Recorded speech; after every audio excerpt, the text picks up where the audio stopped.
मुख्यमंत्री योगी आदित्यनाथ गाजियाबाद में भगवान पार्श्वनाथ जी की मूर्ति की स्थापना और मंदिर के उद्घाटन कार्यक्रम में पहुंचे। इस दौरान सीएम योगी ने कहा कि भगवान महावीर का जन्म भले ही वैशाली में हुआ, लेकिन महापरिनिर्वाण उन्होंने उत्तर प्रदेश के कुशीनगर के पावागढ़ में लिया था।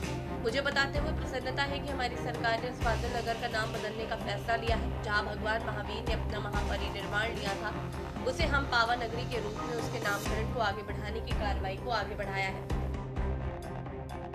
सीएम योगी ने कहा कि उत्तर प्रदेश का सौभाग्य है कि हमारे उत्तर प्रदेश में प्रथम जैन तीर्थकर भगवान ऋषभदेव और अयोध्या में 4 ऐसे पवित्र जैन तीर्थकर उसी अयोध्या की धरती में पैदा हुए हैं। उन्होंने कहा कि काशी जो दुनिया की आध्यात्मिक नगरी कही जाती है, उस काशी में 4 जैन तीर्थकरों को अवतरित होते हुए दुनिया ने देखा है। सीएम ने बताया कि अभी पिछले दिनों मुझे श्रावस्ती जाने का अवसर प्राप्त हुआ था। वहां पर भगवान संभवनाथ जी का जन्म जैन तीर्थंकर के रूप में हुआ था। सीएम योगी ने कहा कि भारत की परंपरा भारत के ऋषियों, संतों, मुनियों और महापुरुषों के त्याग और बलिदान की एक महागाथा है। ये महागाथा उंगलियों में गिनने लायक नहीं। युगों युगों से ये गाथा विश्व मानवता के लिए एक प्रेरणा रही है। विश्व मानवता इस महागाथा का श्रवण करके उससे प्रेरणा प्राप्त करके अपने आगे के भविष्य को तय किया है और उसी परंपरा को आगे बढ़ाने के लिए आज भी भारत के अंदर हमारी पवित्र उपासना विधियां आगे बढ़ा रहे हैं। भगवान महावीर का जन्म यद्यपि वैशाली में हुआ, लेकिन महापरिनिर्वाण उन्होंने उत्तर प्रदेश के कुशीनगर के पावागढ़ में लिया था। और आज मुझे बताते हुए प्रसन्नता है कि हमारी सरकार ने उस फाजिल नगर का नाम, जहां भगवान महावीर ने अपना महापरिनिर्वाण लिया था, उसे हम पावा नगरी के रूप में हम लोगों ने उसके नामकरण को आगे बढ़ाने की कार्रवाई को आगे बढ़ाया है। यानी ये 24 जैन तीर्थंकर जिन्होंने समाज को एक नई दिशा दी, जिन्होंने करुणा की, मैत्री की, अहिंसा की, जियो और जीने दो की एक प्रेरणा विश्व मानवता को दी। और केवल मनुष्य ही नहीं, बल्कि प्रत्येक जीव जंतु के लिए एक नई प्रेरणा प्रदान की। वहीं मुख्यमंत्री योगी आदित्यनाथ ने नोएडा इंटरनेशनल एयरपोर्ट के निर्माण कार्यों का निरीक्षण किया, जहां अधिकारियों और नेताओं ने उनका जोरदार स्वागत किया। आपको बता दें कि 1 महीने में उनका दूसरा दौरा था। बताया जा रहा है कि नागर विमानन सुरक्षा ब्यूरो ने सुरक्षा जांच पूरी कर ली और रिपोर्ट डीजीसीए को भेज दी है। वहीं डीजीसीए ने लाइसेंस मिलते ही उद्घाटन की तिथि तय की। इसके बाद मुख्यमंत्री योगी आदित्यनाथ सेक्टर 50 मेदांता अस्पताल का उद्घाटन करने पहुंचे। मित्रों, उत्तर प्रदेश ने पिछले 8 वर्ष में स्वास्थ्य सेवा के क्षेत्र में एक बेहतर कदम आगे बढ़ाए हैं।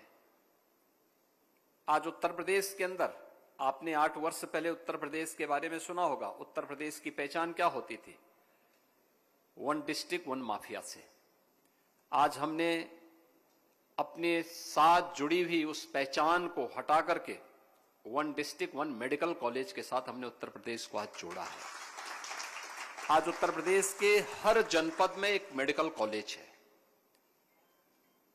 उत्तर प्रदेश के अंदर हम लोगों ने हर जनपद में अच्छे हॉस्पिटल खोले, इसके लिए वहां पे लोगों को पॉलिसी के दायरे में ला करके उन्हें सुविधा देना प्रारंभ किया है। हाउसिंग के जो रूलिंग थे उनमें संशोधन किए हैं। पहले होता था कि कोई हॉस्पिटल बनाना चाहता है, उसके लिए 18 मीटर की सड़क पर हॉस्पिटल होना आवश्यक है। हमने कहा कोई आवश्यक नहीं, ये 7 मीटर की भी सड़क होगी, उसमें भी हॉस्पिटल आप बनाइए, हम आपका नक्शा पास करेंगे, आप आइए, आपको हम ये सुविधा देते हैं। नोएडा इंटरनेशनल एयरपोर्ट तैयारी, runway, air traffic control tower और सिविल वर्क लगभग पूरा हो चुका है। टर्मिनल बिल्डिंग की छत बन चुकी है और अब मुख्य रूप से फिनिशिंग और साज सज्जा का काम चल रहा है।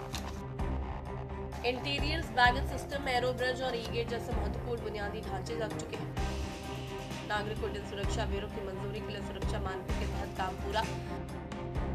डीजीसीए से एयररो ड्रोन लाइसेंस लेने के लिए ऑपरेशन रेडीनेस एवं एयरपोर्ट ट्रांसफर प्रोग्राम चल रहा है, जिसके तहत ट्रायल भी किया जा चुके हैं। एयरपोर्ट के पहले चरण में एक रनवे और एक टर्मिनल होगा, जिसकी सालाना क्षमता 1.2 करोड़ यात्रियों को संभालने की होगी। नोएडा इंटरनेशनल एयरपोर्ट की मुख्य खूबियां। भारत का पहला net zero carbon emission airport. पूरे परिसर में सोलर पैनल लगाए जा रहे हैं। इलेक्ट्रिक वाहनों के लिए चार्जिंग स्टेशन। यहाँ पेड़ों को काटा नहीं जा रहा, बल्कि डिजाइन में ही इकोलॉजिकल बैलेंस को प्राथमिकता दी गई है। ये एयरपोर्ट लगभग 1334 हेक्टेयर में फैला है। भविष्य में ये एशिया का सबसे बड़ा ग्रीनफील्ड एयरपोर्ट बनेगा। देश में पहली बार जहां जहाजों के मेंटेनेंस के लिए एक बड़ा मेंटेनेंस, रिपेयर और ओवरहॉल सेंटर स्थापित किया गया है।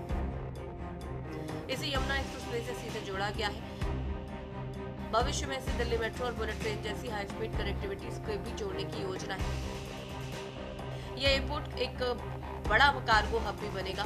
स्थानीय उत्पादों को अंतर्राष्ट्रीय बाजारों तक पहुंचाने में मदद मिलेगी। मुख्यमंत्री योगी आदित्यनाथ इन दिनों लगातार सूबे के अलग अलग जिलों का दौरा कर रहे हैं। मुख्यमंत्री के दौरे न सिर्फ जिलों के विकास का मानक साबित हो रहे हैं, बल्कि इससे सीएम योगी की सक्रियता की तस्दीक भी हो रही है। स्पेशल डेस्क के न्यूज़ इंडिया।